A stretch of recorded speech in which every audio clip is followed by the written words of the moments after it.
સુપ્રભાત વિદ્યાર્થી મિત્રો આપણે લાસ્ટ પિરિયડમાં કાવ્ય 6 એટલે કે લેસન 6 પાઠ 6 ભીખુનો અભ્યાસ કર્યો. હવે આજે આપણે આપણા અભ્યાસક્રમમાં આગળ વધીએ તો પાઠ છે 7 જીવન પાથેનો અભ્યાસ કરીશું. જીવન પાથેના લેખક છે દત્તાત્રેય બાલકૃષ્ણ કાલેલકર. હવે આ કાકા સાહેબને આપણે સૌ જાણીએ છીએ. કાકા સાહેબ કાલેલકર તરીકે જાણીતા આ ગાંધીવાદી લેખક હતા.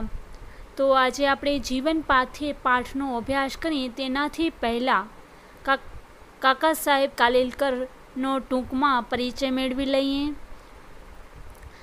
દત્તાત્રેય બાલકૃષ્ણ કાલેલકર એટલે કે કાકા સાહેબનો જન્મ ઈસવીસન 1885માં તેમજ મૃત્યુ ઈસવીસન 1981માં. કાકા સાહેબ કાલેલકર તરીકે જાણીતા આ ગાંધીવાદી લેખકનો જન્મ મહારાષ્ટ્રના સતારા ગામમાં થયો હતો. ગુજરાત અને ગુજરાતી ભાષા જોડે તેમણે એવી આત્મીયતા કેળવી કે ગાંધીજીએ તેમને સવાઈ ગુજરાતીનું બિરુદ આપ્યું હતું. ગાંધીજીએ કાકા સાહેબને સવાઈ ગુજરાતીનું બિરુદ શા માટે આપ્યું હતું, અથવા તો ગાંધીજીએ કાકા સાહેબ કાલેલકરને કયું બિરુદ આપ્યું હતું, તો તમારે જવાબમાં લખવાનું છે કે સવાઈ ગુજરાતીનું. આ ઘણી વખત પ્રશ્ન પૂછાતો હોય છે. તેમના ચિંતનલક્ષી પણ રસાળ લખાણોમાં કલા, દેશ પ્રેમી, પ્રકૃતિ, માનવ અને ભારતીય સંસ્કૃતિ પ્રત્યેનો ભરપૂર પ્રેમ પ્રગટ થયો છે. હિમાલયનો પ્રવાસ, રખડવાનો આનંદ, જીવનનો આનંદ, જીવન લીલા, જીવન સંસ્કૃતિ વગેરે તેમના જાણીતા ગ્રંથો છે. હવે આ કાકા સાહેબ કાલેલકરનો જન્મ છે ને તે મહારાષ્ટ્રમાં થયો હતો, એ આપણે સૌ જાણીએ છીએ. મહારાષ્ટ્રમાં જન્મ્યા હોવાથી મહારાષ્ટ્રમાં કઈ ભાષા બોલવામાં આવે છે? મરાઠી. મરાઠી તેમની પોતાની ભાષા હોવા છતાં પણ તેમણે ગુજરાત અને ગુજરાતી ભાષા જોડે એટલી જ આત્મીયતા કેળવી હતી. માટે જ ગાંધીજીએ તેમને સવાઈ ગુજરાતીનું બિરુદ આપ્યું હતું. સ્મરણ યાત્રા નામની એમની આત્મકથામાં એમના બાલ્યકાળમાં નમણા સુરેખ રેખાચિત્રો છે. તેમાંથી લેવાયેલા જીવન પાથેમાં પ્રામાણિકતાનો પહેલો પાઠ તેમણે પિતાજી પાસેથી કેવી રીતે શીખવા મળ્યો તે તેમણે વેધકતાથી વર્ણવ્યું છે. પૈસા પ્રત્યેના બાલ સહજ આકર્ષણથી પ્રેરાઈને તેમણે પિતાજીને એવું સૂચન કર્યું કે જે તેમની કલ્પના શક્તિથી બહાર હતું. પુણ્ય પ્રકોપમાં તેઓ પુત્રને જે વાત કહે છે તેમાં તેમના જીવનભરનું શિક્ષણ મળે છે.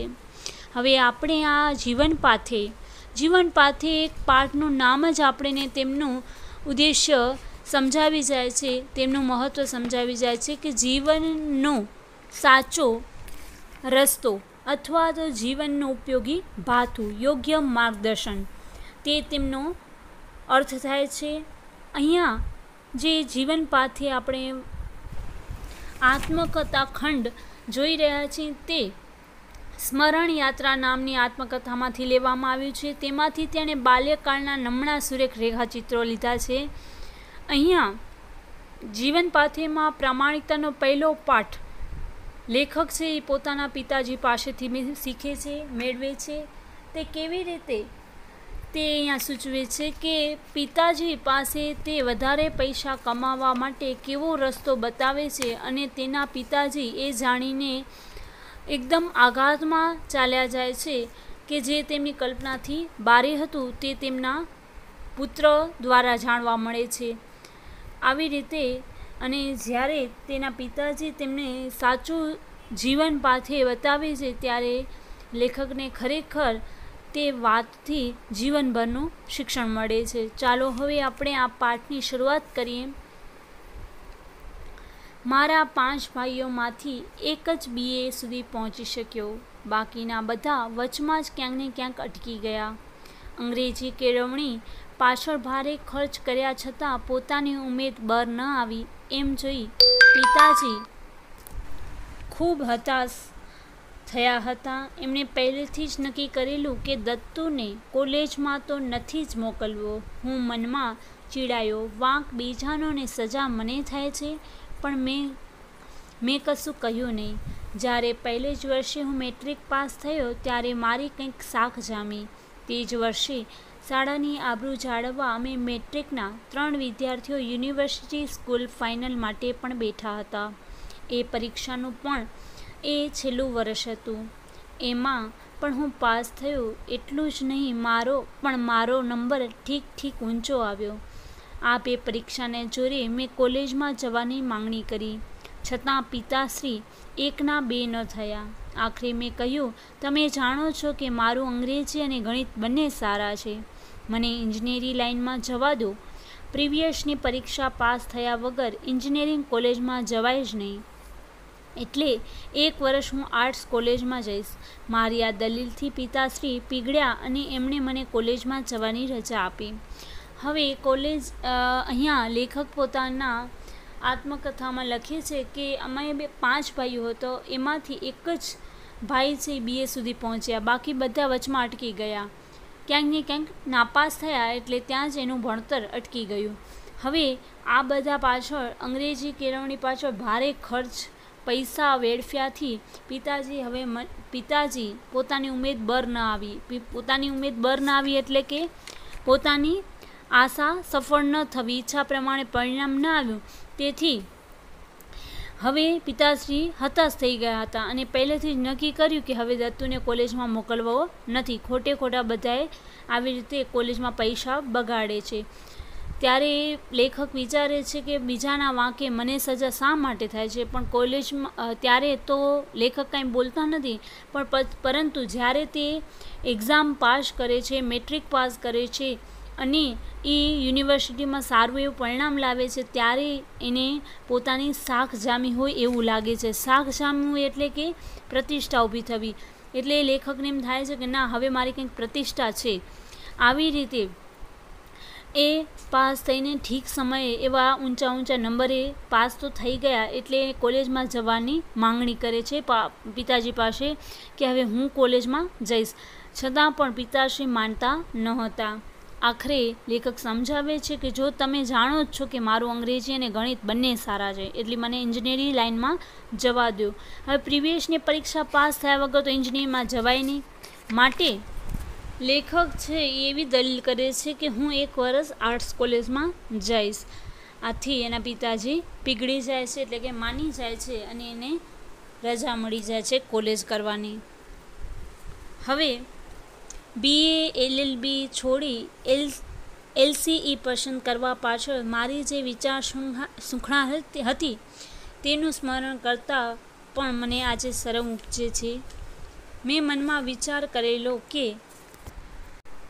આપણી પાસે એવી મૂડી નથી કે આપણે વેપાર કરી પૈસાદાર થઈ શકીએ. અને વેપારમાં પ્રતિષ્ઠા ક્યાં છે? નોકરી કરતાં પગાર કેટલો મળવાનો હતો? લોકો પૈસાદાર થાય છે તે લાંચ લઈને. BA LLB થઈશું તો મામલતદાર કે મુનસફ થવાશે. એ લાઇનમાં લાંચ ખૂબ મળે છે, પણ તેને માટે પ્રજાને કનડવી પડે છે.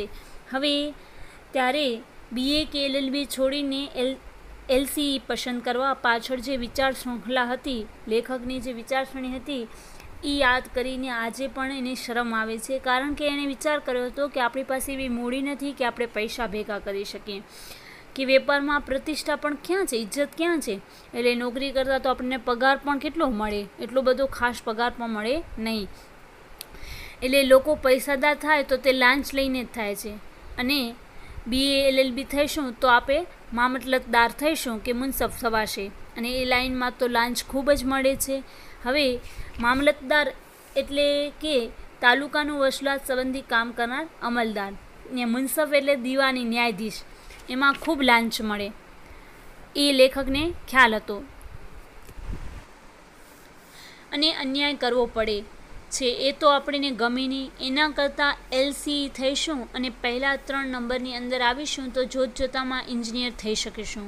મોટા આલેશાન મકાનો બાંધવા, જંગલમાંથી રસ્તા કાઢવા, પુલો બાંધવા, એ મજા તો આખો જન્મારો મળશે. ઘોડા પર બેસી સવારથી સાંજ સુધી ફરવાનો લાહવો લેવાશે. અને કોન્ટ્રાક્ટર લોકો પાસેથી લાંચ લેશું તો તેમાં સરકાર છેતરાશે. પ્રજાને કનડવાનું એમાં ન હોય. અધર્મમાં પણ ધર્મબુદ્ધિ હું સાચું છું એ ખ્યાલથી હું મગરૂર રહેતો. આ વિચાર અનેકવાર મનમાં આવતા પણ કોઈની આગળ એ બોલવાની મારી હિંમત ન હતી. હવે લેખક શું વિચારી રહ્યા હતા કે જ્યારે આપણે લાંચ લઈએ ત્યારે પ્રજાને કનડવી પડે છે, પ્રજા સાથે આપણે અન્યાય કરવો પડે છે અને એ તો આપણને પોષાય નહીં, આપણને ગમે નહીં. લેખકના સ્વભાવમાં અને એના ઘડતરમાં એવું હતું કે પ્રજાને ક્યારે અન્યાય ન કરવો જોઈએ. માટે એણે એમ વિચાર્યું કે એલસી થઈશું તો પહેલાં 3 નંબરમાં આવીશું તો જોતજોતામાં હું એન્જિનિયર થઈ જઈશ અને એન્જિનિયર થઈ જઈશ તો મોટા મોટા આલિશાન મકાનો બાંધીશ, જંગલમાંથી રસ્તા કાઢીશ, પુલો બાંધીશ, આ બધું જ હું કરીશ અને આખો જન્મારો હું ફર્યા કરીશ સવારથી સાંજ સુધી. એ લહાવો તો મને મળશે જ, એ મને મોકો તો મળશે જ, લાવો એટલે મોકો તો મળશે જ. કોન્ટ્રાક્ટર લોકો પાસેથી લાંચ લઈશું તો એમાં સરકાર છેતરાશે, સરકાર જ આ બધા માટે પૈસા આપતી હોય છે એટલે એ છેતરાશે. એટલે પ્રજાને તો કનડવાનું કામ જ નહીં આવે આપણા હાથમાં. આમ અધર્મમાં પણ ધર્મ બુદ્ધિ વાપરવાની પોતાની ચતુરાઈને એ મહાન સમજતા હતા. એને એ માનતા હતા કે હું આ કેવો સરસ મજાનો રસ્તો કાઢ્યો છે. તો આવી રીતે એ વિચારી અને અનેકવાર મનમાં ને મનમાં રાખી દેતા, કારણ કે કોઈની આગળ આ વિચાર પ્રગટ કરવાનો એની હિંમત થતી નહીં. જે દિવસ હું કોલેજમાં દાખલ થવા જવાનો હતો તે જ દિવસે પિતાશ્રી સાંગલી રાજ્યના ટ્રેઝરી ઓફિસ તરીકે 3 લાખ રૂપિયા પુણે લઈ જવાના હતા. પુણેથી રાજ્ય માટે પ્રોમિસરી નોટો ખરીદવાની હતી. સાંગલી સ્ટેશન પર અમે ભેગા થયા. પિતાશ્રી પુણે શા માટે જાય છે તેનું કારણ મેં જાણ્યું. મેં પિતાશ્રીને કહ્યું, નોટોના ભાવ રોજ બદલાય છે, આપણે કંઈક મહેનત કરીશું તો જાહેર ભાવો કરતાં કંઈક સસ્તે ભાવે નોટો ખરીદી શકીશું. રાજ્યને તો જાહેર ભાવ જ બતાવીશું અને વચમાં જે નફો મળશે તે આપણે લઈશું, કોઈને ખબર નહીં પડે ને સહેજે ભારે નફો થશે. આમ લેખક છે એ કોલેજમાં દાખલ થવા જવાનો હતો. એ જ દિવસે પિતાશ્રી ક્યાં જવાના હતા? સાંગલીમાં રાજ્યના ટ્રેઝરી ઓફિસ તરીકે 3 લાખ રૂપિયા લઈ જવાના હતા. એટલે એ પુણે જતા હતા. હવે પુણે રાજ્ય માટે પ્રોમિસરી નોટો ખરીદવાની હતી. પ્રોમિસરી નોટો એટલે કે સરકારને છે ને રાજ્યના કામ માટે લોકો પાસેથી નાણાં લેવા પડે અને ત્યારે નાણાંને બદલે લખી અપાતું બાંયધરી પત્ર હોય, એને પ્રોમિસરી નોટો કહેવાય. તો એ ખરીદવાનું હતું. ત્યારે સાંગલી સ્ટેશન પર લેખક અને એના પિતાશ્રી ભેગા થાય છે. ત્યારે એ શા માટે પુણે જાય છે પિતાશ્રી એ જાણ્યું. ત્યારે એનું કારણ જાણ્યું જ્યારે લેખકે, ત્યારે એણે શું સલાહ આપે છે એના પિતાશ્રીને કે પિતાશ્રી નોટોના તો ભાવ દરરોજ બદલાય છે, માટે આપણે શું કરશું, થોડીક મહેનત કરશું અને સસ્તા ભાવે નોટો ખરીદી લેશું અને રાજ્યની સામે આપણે અત્યારના ભાવ બતાવીશું. એટલે કે જે વધારે ભાવ આપણે હોય એ રાજ્યમાં આપણે વધારેના ભાવ બતાવીશું, જેથી કરીને વચમાં આપણને નફો મળી જશે. એટલે આ કોઈને ખબર પણ નહીં પડે અને આપણને આ નફો પણ થઈ જશે. ત્યારે પિતાશ્રી એને કહે છે, પિતાશ્રીએ મારી વાત શાંતિથી સાંભળી. એમ મને લાગ્યું કે મારી વાતથી એમને કેટલો આઘાત પહોંચ્યો હતો એની એક ક્ષણે મને કલ્પના સરખી ના આવી. મેં માન્યું કે મારી સૂચનાથી શક્યાનો પિતાશ્રી વિચાર કરે છે. હવે લેખક પોતાના પિતાશ્રીને આવી સલાહ તો દઈ દે છે, પણ આ સલાહ છે એના પિતાશ્રી શાંતિથી સાંભળે છે. ત્યારે લેખકને એમ થાય છે કે મારી વાત કદાચ પિતાશ્રીના ગળે ઉતરી ગઈ છે, એટલે કે મારી વાત માનવા પિતાશ્રી તૈયાર થઈ ગયા છે. પરંતુ એ વાત સાંભળીને પિતાશ્રીને કેટલો આઘાત પહોંચ્યો છે એની કલ્પના સરખી પણ એને ન આવી અને એણે એવું વિચાર્યું કે જાણે કે મારી સૂચનાથી અશક્યનો એટલે કે પિતાશ્રી એવું વિચારી રહ્યા છે કે આ શક્ય છે કે અશક્ય, એવી રીતે વિચાર કરી રહ્યા છે એમ લેખકને એ સમય લાગ્યું. થોડી વાર પછી પિતાશ્રીએ ગડગડા થઈને કહ્યું, દત્તુ, મેં માન્યું નહોતું કે તારામાં આવી હિંતા હશે. તારી વાતનો અર્થ એ છે કે મારે અન્નદાતાને છેતરવા? તારી કેળવણી પર ધૂળ છે. આપણા કુળદેવતાએ આપણને જે રોટલો આપ્યો છે તેટલાથી સંતોષ માનવો. લક્ષ્મી તો આજે છે ને કાલે નથી. આબરૂથી રહેવું એ જ મોટી વાત છે. મરીને ઈશ્વર આગળ ઊભો થઈશ ત્યારે શું જવાબ આપીશ? તું કોલેજમાં જાય છે ત્યાં ભણીને તું એવું જ કરવાનું છે ને? એના કરતાં અહીંથી જ પાછો આ જાય એ શું ખોટું? હું સડક થઈ ગયો. ગાડીમાં આખી રાત મને ઊંઘ ન આવી. સવારે પૂના પહોંચ્યો તે પહેલાં મન સાથે નિશ્ચય કર્યો કે હરાના ધનનો લોભ કોઈ કાળે નહીં કરું. પિતાશ્રીનું નામ નહીં લજવું. પિતાશ્રીને શહેરમાં છોડી એ નિશ્ચય સાથે હું કોલેજ તરફ ગયો. કોલેજની મારી સાચી કેળવણી મને સાંગલી અને પુણે વચ્ચે ટ્રેનમાં જ મળી ચૂકી હતી. આમ પિતાશ્રી છે એ ગળગળા થઈ જાય છે અને ગળગળા થઈને બોલે છે, એટલે કે ખૂબ જ આઘાત પામીને એ બોલે છે કે દત્તુ, મેં માન્યું નહોતું, મેં વિચાર્યું નહોતું કે ક્યારે તારામાં આવી હિંતા હશે. હિંતા એટલે કે હલકાપણું, એટલે કે તારી સોચ આટલી નીચી હશે, તું આટલું ખરાબ પણ વિચારી શકીશ. આ વાતનો અર્થ તો એમ થાય છે કે મારે અંદાતાને છેતરવું, એટલે કે આપણને જેટલું મળે છે એને હું છેતરું, એ અંદાતા મારા રોટલાને હું છેતરું. તારી કેળવણી ઉપર તો ધૂળ છે, એટલે કે તું અત્યાર સુધી જે શિક્ષણ મેળવ્યું છે એના ઉપર ધૂળ છે, એનો કાંઈ મિનિંગ જ નથી. આપણા કુળદેવતાએ આપણને જે રોટલો આપ્યો છે એનાથી સંતોષ માનવો જોઈએ. આપણા ભગવાને આપણને જેટલો રોટલો આપ્યો છે એનાથી સંતોષ માનવો જોઈએ. વધારાનો રોટલો આવી રીતે અધર્મથી ન મેળવવો જોઈએ. લક્ષ્મી તો આજે છે ને કાલે નથી, એટલે કે લક્ષ્મીનો શું ભરોસો છે, એ તો આજે છે ને કાલે નથી. આબરૂથી રહેવું એ જ આપણી મોટી વાત છે. ઉંમર મરીને ઈશ્વર આગળ ઊભો રહીશ ત્યારે તું ઈશ્વરને શું જવાબ આપીશ કે હું આટલું ખરાબ કાર્ય કર્યું છે? તું કોલેજમાં જાય છે ને ત્યાં ભણીને તું એવું જ કરવાનું છે, માટે એના કરતાં તું અત્યારે જ પાછો આવી જા. એમાં ખોટું શું છે? એટલે કે તું ભણી ગણીને પણ આવા ખોટા જ કાર્ય કરવાનો છો તો પછી તને આગળ ભણવાનો કાંઈ મતલબ જ નથી. તો એક કામ કર, તું અહીંથી જ પાછો જતો રહે. હું સડક થઈ ગયો. સડક થઈ જાઉં એટલે કે આશ્ચર્ય મૂઢ થઈ જાઉં. લેખક છે એ આ વાત સાંભળી પિતાજીની અને આમ આશ્ચર્ય મૂઢ થઈ જાય છે, એટલે કે એને પણ હવે ખબર પડે છે કે પોતાનાથી શું ભૂલ થઈ છે. ગાડી આખી રાત એને નીંદર નથી આવતી અને સવારના પૂના પહોંચી જાય છે. ત્યારે પહેલાં તે મન સાથે નિશ્ચય કરે છે કે હરાના ધનનો ક્યારે લોભ કોઈ કાળે નહીં કરું, એટલે કે હું ક્યારે પણ કોઈ દિવસ પૈસાનો લોભ નહીં કરું. પિતાશ્રીનું નામ નહીં લજમું. નહીં લજમું એટલે કે અપકીર્તિ કેળવવી, અપકીર્તિ અપાવવી એટલે કે બદનામ કરવું નામને. હવે આવી રીતે નિર્ણય કરી લે છે કે હું ક્યારે પણ આવી રીતે પિતાજીનું નામ નહીં લજવું. પિતાશ્રીને શહેરમાં છોડી એ સાથે જ હું કોલેજમાં જાય છે અને કોલેજમાં સાચી કેળવણી લે છે. પરંતુ સાચી કેળવણી તો એને સાંગલી અને પુણે વચ્ચે ટ્રેનમાં જ મળી ચૂકી હતી એના પિતાશ્રી પાસેથી જ. તો હવે આ પાઠનો અહીં અભ્યાસ પૂર્ણ થાય છે. અહીં આ પાઠ પૂર્ણ થાય છે. આ પાઠને પૂર્ણ થતાં જ તેમની શબ્દ સમજૂતી, રૂઢિપ્રયોગો છે તેના ઉપર આપણે એક વખત નજર કરી લઈએ કે શબ્દ સમજૂતીમાં જીવન પાથી એટલે જીવનનું ઉપયોગી ભાથું, યોગ્ય માર્ગદર્શન, શાખ એટલે આબરૂ, LCE કે એટલે ઇન્જિનિયરિંગ પરીક્ષા પાસ કરવા માટે મળતી ડિગ્રી, મામલતદાર તાલુકાનું વસૂલાત સંબંધી કામ કરનાર અમલદાર, મુનસફ, દીવાની, ન્યાયાધીશ, પ્રોમિસરી નોટ, સરકારને રાજ્યના કામ માટે લોકો પાસેથી નાણાં લેવા પડે ત્યારે નાણાંને બદલે લખી અપાતું બાંયધરીપત્ર, હિંતા, અધમતા, હલકાપણું. રૂઢિપ્રયોગ છે ઉમેદ બર ન આવી, આશા સફળ ન થવી, ઈચ્છા પ્રમાણે પરિણામ ન આવવું, શાખ જામે, પ્રતિષ્ઠા ઊભી થવી, એકના બે ન થવું એટલે પોતાની વાત પર મક્કમ રહેવું, સડક થઈ જવું, આશ્ચર્ય મૂઢ થઈ જવું અને નામ લજવું એટલે કે અપકીર્તિ અપાવવી. ત્યાર પછી છે અભ્યાસ. અભ્યાસમાં સૌથી પહેલાં વિકલ્પોવાળા પ્રશ્નો છે 1, 2, 3 અને 4.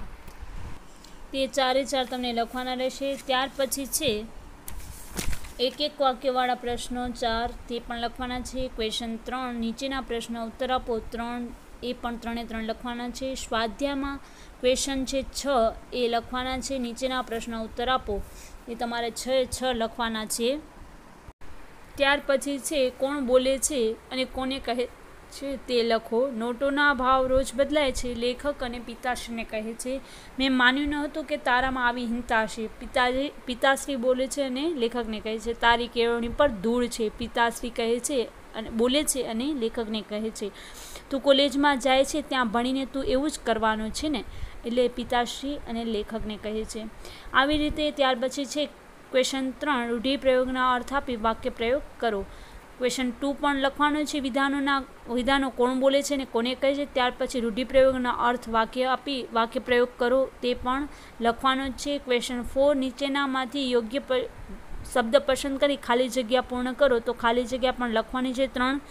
ક્વેશ્ચન 5 યોગ્ય વિરામચિહ્નો મૂકો. એનામાં 2 લાઈનો લખી છે તેમાં તમારે યોગ્ય વિરામચિહ્નો મૂકવાના છે. આ જે બંને વાક્ય આપેલા છે તે તમારા પાઠના જ છે, માટે તમને ખ્યાલ જ હશે કે વિરામચિહ્નો ક્યાં મૂકવાના છે. તેમ છતાં પણ આપણે વિરામચિહ્નોનો એક આખો ટોપિક જ લઈ લઈશું. ત્યાર પછી ક્વેશ્ચન 6 જોડણી ધ્યાનમાં રાખો અને લખો, એટલે કે જોડણી સારી રીતે સુધારીને લખવાની છે. ક્વેશ્ચન 7 છે નીચેના વાક્યો વાંચી એની સામે એનો કાળ લખો. તો હવે આ વાક્યો ક્વેશ્ચન 7 જે છે ને એ અત્યારે બાકી રાખી દેજો, એટલે કે ક્વેશ્ચન 7 અત્યારે ન લખતા, પરંતુ આપણે જ્યારે કાર્ડ શીખી લઈને ત્યાર પછી તમે લખશો. તો આપણે જલ્દીથી નેક્સ્ટ પીરિયડમાં કાર્ડ પણ શીખી લઈશું. તો કાર્ડ શીખાઈ જાય ત્યાર પછી તમે ક્વેશ્ચન 7 તમારી બુકમાં લખી લેશો. તો તમારે આ લેસન 7ની એક્સરસાઇઝ બુકમાં લખી લેવાની છે, એટલે કે ગુજરાતીની CWમાં, એટલે કે ગુજરાતીની નોટબુકમાં લખી લેવાની છે બધાને.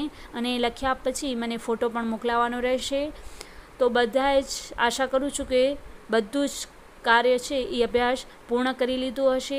આપણી થોડા દિવસોમાં જ એકમ કસોટી આવી રહી છે, તો આપણે બધા જ ટોપિકો અને બધા જ પાઠના સ્વાધ્યાય પૂર્ણ કરી લીધા હશે, અને જોનું પણ કાંઈ પણ બાકી હોય તે જલ્દીથી પૂર્ણ કરી લેશો. Thank you.